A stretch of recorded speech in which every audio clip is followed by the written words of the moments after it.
With all the attention on the refugee crisis, Obama has pledged to carve out space in the U.S. for those escaping war and violence. Each of us do our part, and the United States has to step up and do its part. Platitudes aside, there's already a humanitarian crisis at America's doorstep. Due to extreme poverty and violence across Central America, there's a massive number of people fleeing for their lives. Violence in the region has also pushed a startling number of unaccompanied children to the border. In 2014 alone, nearly 47,000 children without parents were arrested while crossing into the U.S. from Mexico, a 92% increase from the previous year. Instead of helping these refugees, Obama's taken on the legacy of deporter-in-chief by ejecting humans at a higher rate than any U.S. president. During the first 5 years of his term, Obama oversaw the deportation of 2 million people, more than Bush's entire tenure. Families are being torn apart by these policies.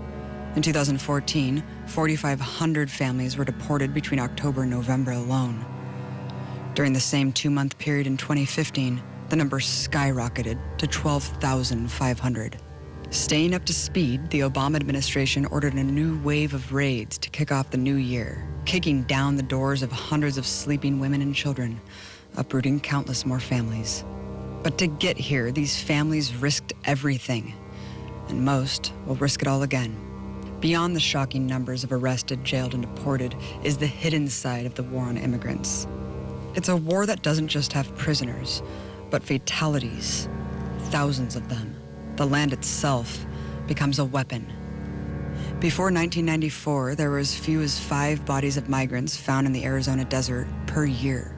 Since 1994, state officials have registered over 7,000 human remains, over 200 per year. But many of the bodies are never found.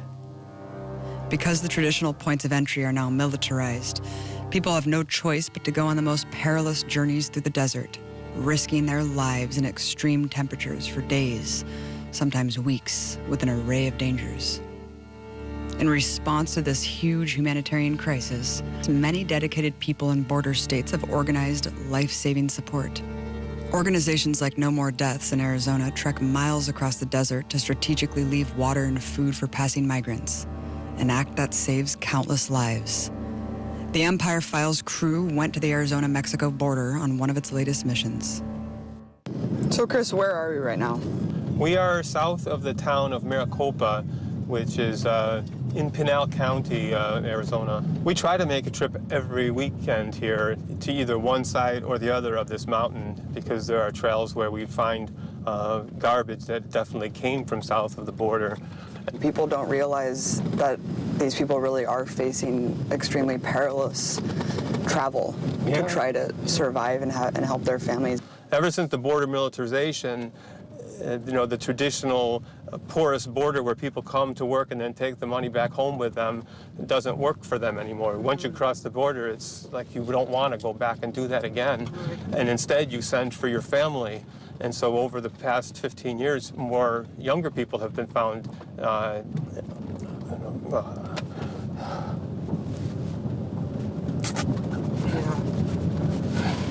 One of my friends who got a ticket for littering, the first one that I know of, found a 14-year-old girl.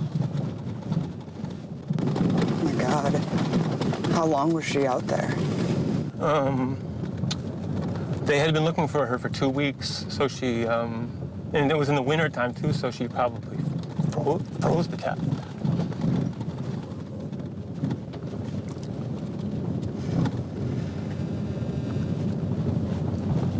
And we have a monument there where they found her.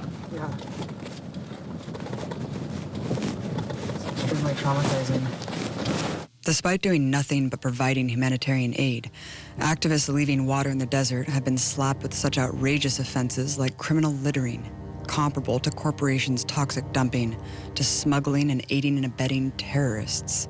Unfortunately now, 11 years later almost, I don't think any of us thought that we would still be having to do this work at that time. We were in emergency mode because the death rate had gone up so dramatically that we just knew we had to get out there and we had to get medical care out in the desert and look for people in distress.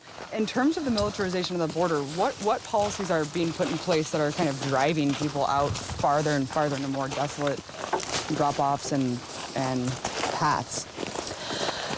So the funnel effect is all part of the plan. It's all part of Border Patrol's strategy to push people into ever more dangerous areas as a form of deterrence. And so what we've seen is that we now have to operate in areas that are further north, like where we are here, and further west than ever before, because certain areas are shut down by enforcement, and it's like squeezing a balloon. People are just going to go another route into more distant, more remote areas.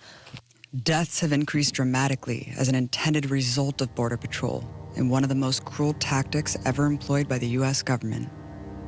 Border Patrol settles itself strategically across the border to force migrants onto the most dangerous, death-defying routes.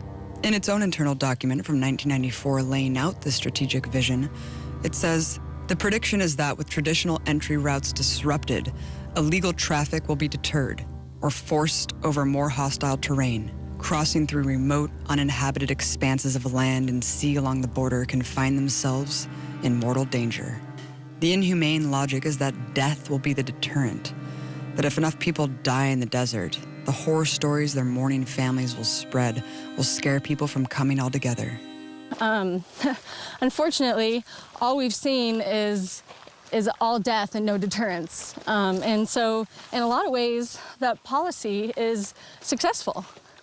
It's done exactly what it was meant to do, and it was set out to force people through dangerous areas and to use the desert as a graveyard. Yeah. And then if you get through, then you can come and, and work for little pay and be exploited by employers in the U.S., but that's if you get through the gauntlet. In such brutal conditions, water is heavy to carry and runs out quickly. Coming across water in the desert can literally mean life or death. No More Deaths looks for clues for migrant routes to hide water, such as clothing like the shoes in a backpack we found on the third site we went. Messages of encouragement are written on the bottles. They must be strategically placed so it could be seen by passing migrants, but not too obvious that it could be noticed by Border Patrol or militias, who go out of their way to vandalize and destroy the water, an utterly heinous act, knowing it results in death.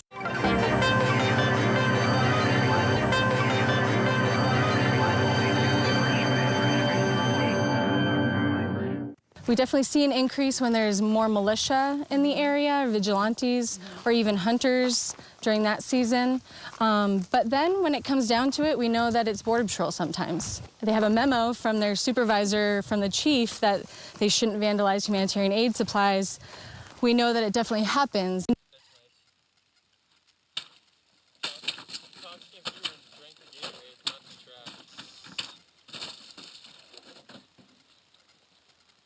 I don't care. I don't care at all.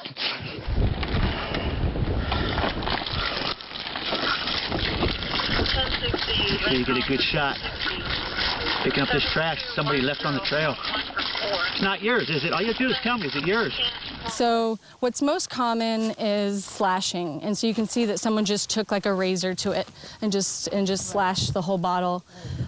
Sometimes they're perfectly poured out, just with the lids off. And other times, what's most disturbing is people will write messages on the bottles or do things to the bottles, like adding coloring of some sort, that makes the water, that who knows what it does to the water, what they're actually adding to it, and makes it so that the water's there, yet in a very cruel way, it's not going to be trusted.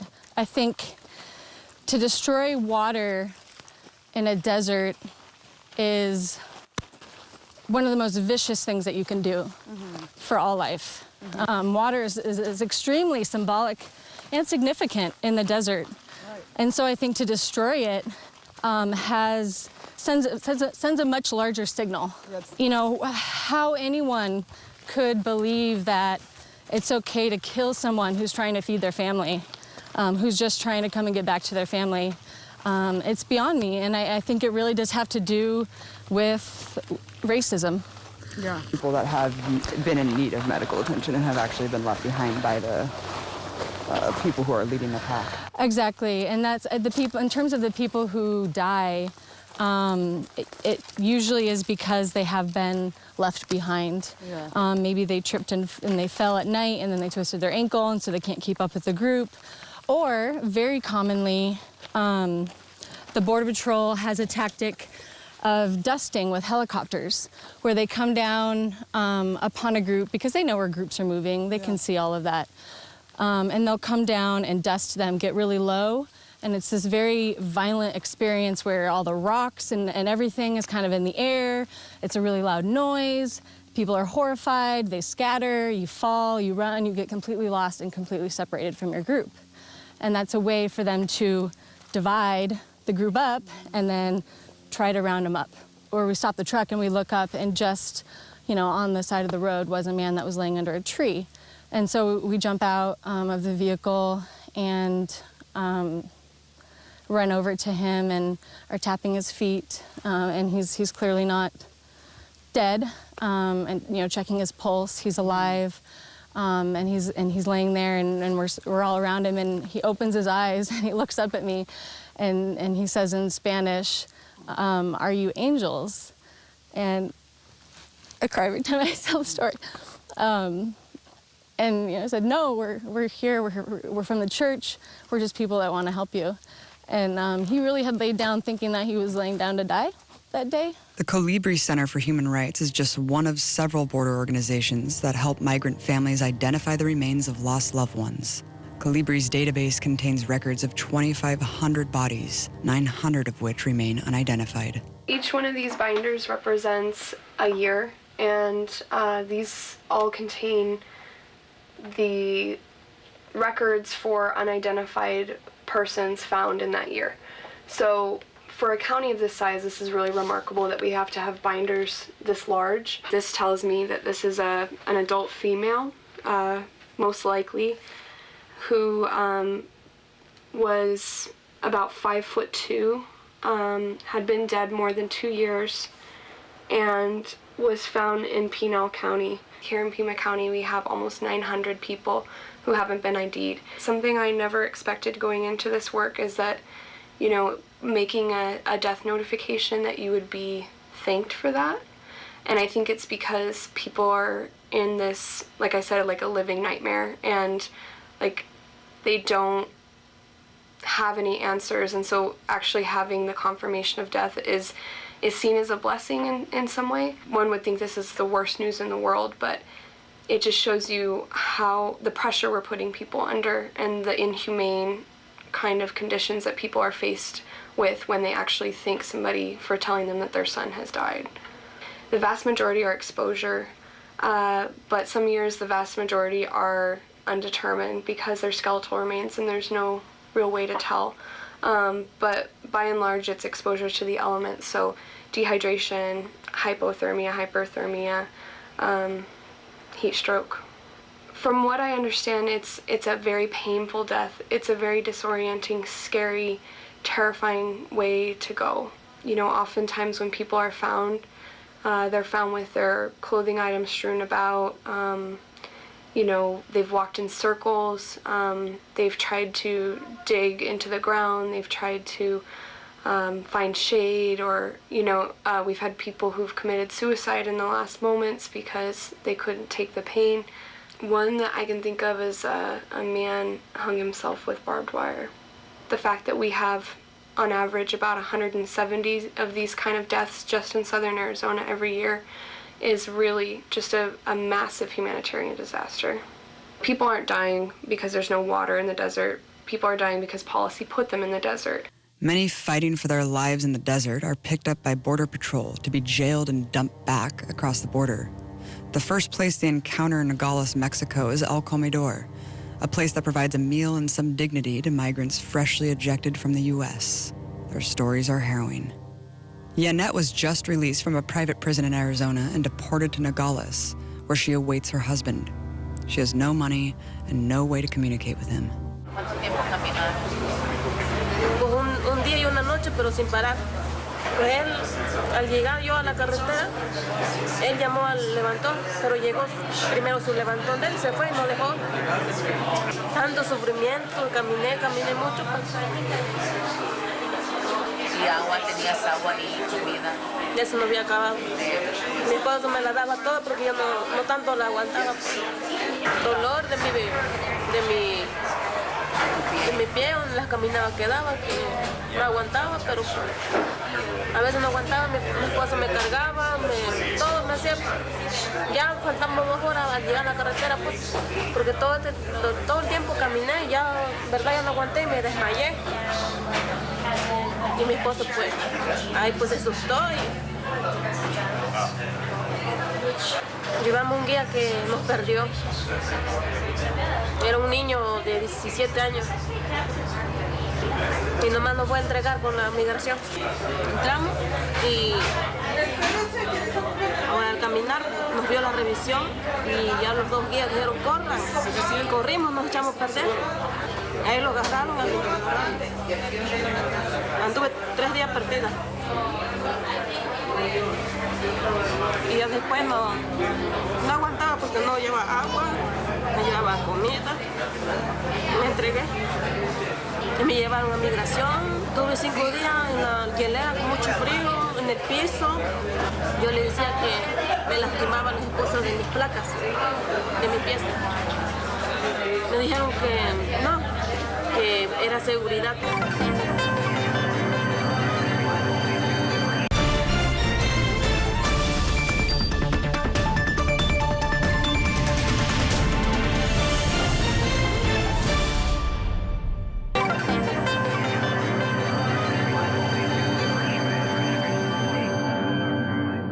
Racist, hysterical media coverage paints immigrants as a threat, as violent criminals who want to come to this country to steal its benefits and take good jobs. The truth is that 75% of the people attempting to enter the U.S. are already integrated into the economy and community, having already worked here for an average of 9 years.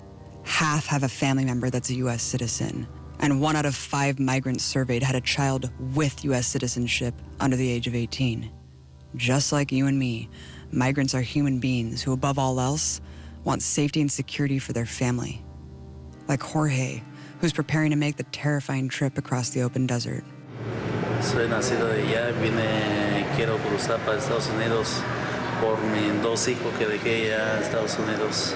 Nosotros llegamos aquí hasta con miedo llegamos y con la gente que hay aquí, nosotros no lo conocemos y llegamos hasta con miedos aquí. Y todo pregunta dónde vas y qué indicas y tanto pregunta ellos y no sé por qué ellos quieren saber de eso.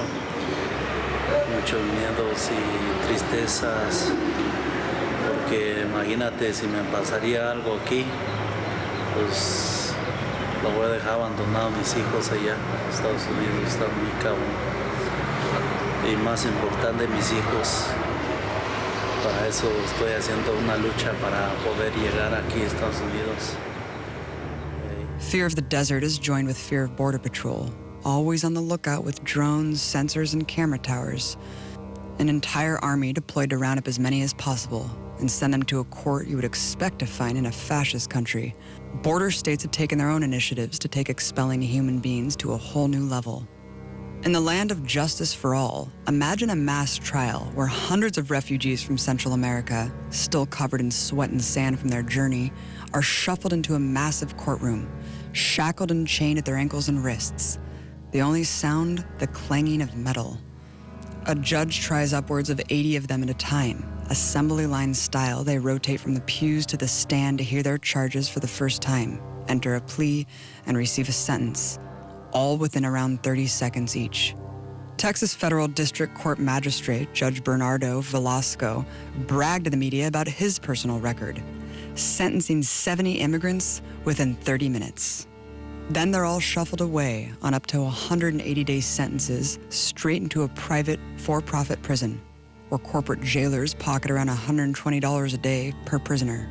The mass trials give them close to 100 new bodies per day, per courtroom. This is Operation Streamline. It's such a dystopic side of American society that the courts won't allow cameras to capture what has been likened to a modern-day slave auction. But the Empire Files team used hidden cameras to obtain this exclusive footage on December 14. Do each of you understand the rights you're giving up, the charges against you, the maximum penalties of those charges, the consequences of pleading guilty, and the terms of your written plea agreement? Mr. Cordero? Sí. Yes. Mr. Gregorio? Sí. Yes. Mr. Catalan? Sí. Yes. Mr. Alvarez? Sí. Yes. Mr. Booth? Sí. Yes. As to all five defendants, it is the judgment of the court that they are found guilty of the petty offense of illegal entry. Mr. Serrano is sentenced to 75 days. Mr. Ramos is sentenced to 75 days. Mr. Lopez is sentenced to 75 days. Mr. Segura is sentenced to 180 days. Mr. Lugo is sentenced to 180 days. Me gustaría, si me pudiera mandar hace mi tiempo a Carolina del Norte. Lo que pasa es que mi razón de venir es porque tengo casi 11 años que no veo a mis hijas. Entonces, de alguna manera quisiera verlas. Created in 2005 by Homeland Security and the Department of Justice, Operation Streamline has drastically increased immigration prosecutions. So much so that it's a main driver of the expansion of private prisons, including injecting more than $1.2 billion into the for-profit prison system in Texas alone. And it's all on the taxpayers' dime. In Arizona, public funds of around $120 million go into Operation Streamline court proceedings.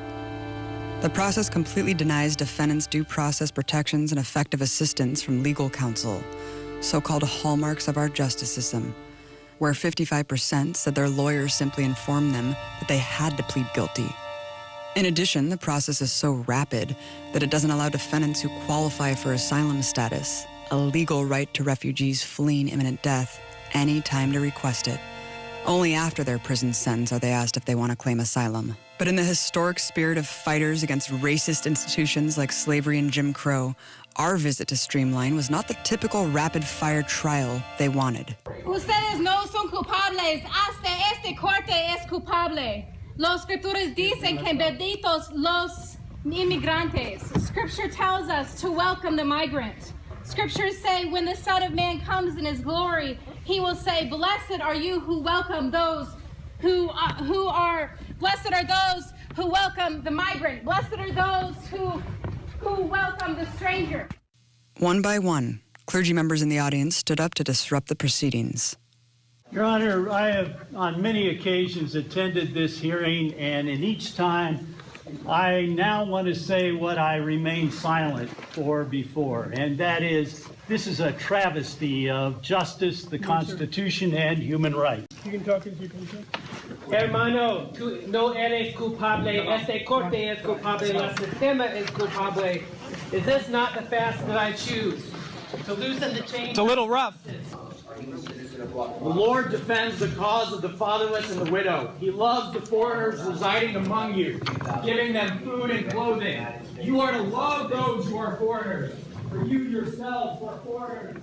The mass kangaroo court has little impact on migration at all. Most everyone jailed and deported under Streamline will make the life-threatening trek through the desert all over again.